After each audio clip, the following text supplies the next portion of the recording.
এই দুটো ছেলে চলে যাচ্ছে, দেখেন এই দুটো চলে যায়। শোনো, তোমাদের গোটা জীবনের চেয়ে এখানের 1 মিনিটের দাম বেশি। যদি তোমাদের এতটা প্রয়োজন থাকে চলে যাও, অসুবিধা নাই বাবা, যাও। কিন্তু বিনা প্রয়োজনে গেলে আল্লাহর সাথে আল্লাহর কাছে জবাব দিতে হবে। এসে যেহেতু গেছোই, আর বেশি প্রয়োজন না থাকলে আর কেউ যায়েন না। হ্যাঁ, ঠিক আছে না? হ্যাঁ, এসতেন যাব ধরছে, কি করবে সে এখন? সে এখানে কি করবে? আমার আফসোস হয়, আমার দুঃখ হয়, কাশ মেরে পাস वो अल्फाज होती जिससे मैं समझा सकता।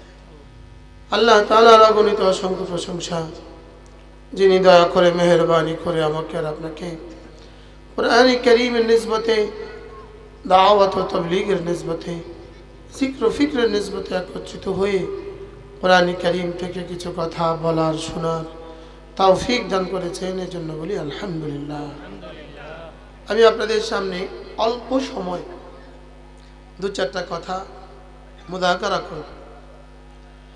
मेरे भाइयों, रसूल करीम पढ़ें सल्लल्लाहु अलैहि वसल्लम জীবনে যখন যা যেভাবে করেছেন, বলেন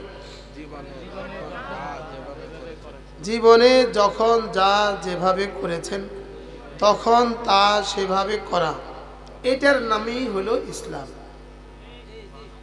কি বলছি বলেন? এটার নাম কি? আল্লাহ তাআলা যা যা বলেছেন আর রাসূল যা যা যখন যেভাবে করেছেন, এটার নামই হলো ইসলাম। এই ইসলাম মাঝে মাঝে আমাদেরকে একটু মাহফিলের নামে আমাদেরকে জমা করে এই কথাগুলো শোনানোর চেষ্টা করা হয় যে আমার কি কি করণীয়। মূলত আমার জীবনে 3টা প্রশ্ন আমাকে ঠিক করতে হবে। 1 নম্বরে মাযা ফাআলতা, তুমি জীবনে কি কি করেছো। 2 নম্বরে লিমা ফাআলতা, কেন করেছো। 3 নম্বরে বিমা ফাআলতা, কিভাবে করেছো।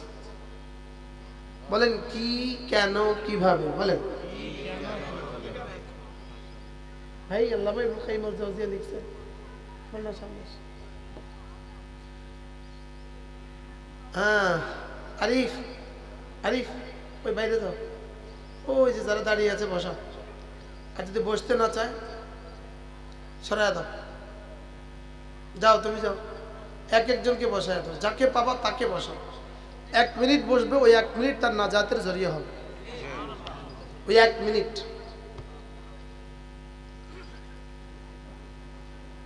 রাসূল যা যা করেছেন, বলেন যা যা বলেছেন, যা যা করেছেন, যেভাবে করেছেন, এটা হলো পুরো কোরআনে কারীম। এই 3টা জিনিসের নাম। রাসূলের সমস্ত হাদিসের কিতাবগুলো এই 3 জিনিস, কি, কেন, কিভাবে, বলেন সুবহানাল্লাহ, বলেন।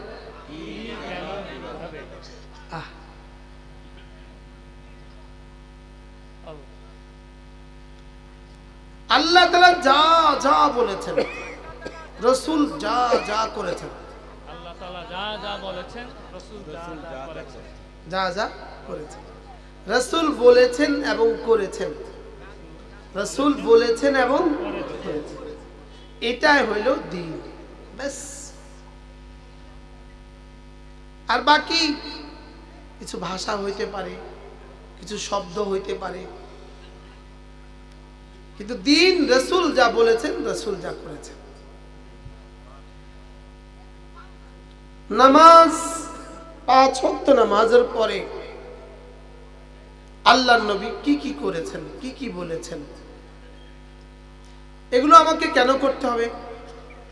নামাজের পরের গুলো আমাকে কেন করতে হবে।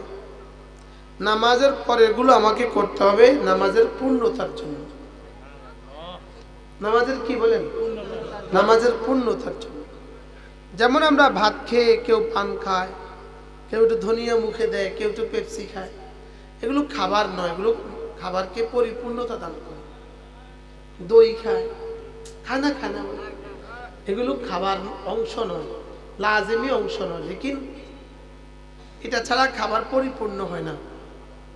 এজন্য আওরাদে মাসনুনা মিন মুতাম্মিমাতিস সালাহ, মিন মুকাম্মিলাতিস সালাহ, মাসনুন দোয়াগুলো হলো নামাজকে পরিপূর্ণতা দান করে। কি বলছি বলেন? নামাজকে কি করে? নামাজকে পরিপূর্ণতা দান করে। 5 ওয়াক্ত নামাজের পরে আল্লাহ নবী প্রথম বলতেন আস্তাগফিরুল্লাহ, আস্তাগফিরুল্লাহ, আস্তাগফিরুল্লাহ। এই দুটো ছেলে চলে যাচ্ছে, দেখেন এই দুটো চলে যায়। শুনো, তোমাদের গোটা জীবনের চেয়ে এখানের 1 মিনিটের দাম বেশি। যদি তোমাদের এতটা প্রয়োজন থাকে চলে যাও, অসুবিধা নাই বাবা, যাও। কিন্তু বিনা প্রয়োজনে গেলে আল্লাহর সাথে আল্লাহর কাছে জবাব দিতে হবে। এসে যেহেতু গেছোই, আর বেশি প্রয়োজন না থাকলে আর কেউ যায়েন না। হ্যাঁ, ঠিক আছে না? হ্যাঁ, এসতেন যাব ধরছে, কি করবে সে এখন? সে এখানে কি করবে? আমার আফসোস হয়, আমার दुख হয়, काश मेरे पास वो अल्फाज होती जिससे मैं समझा सकता।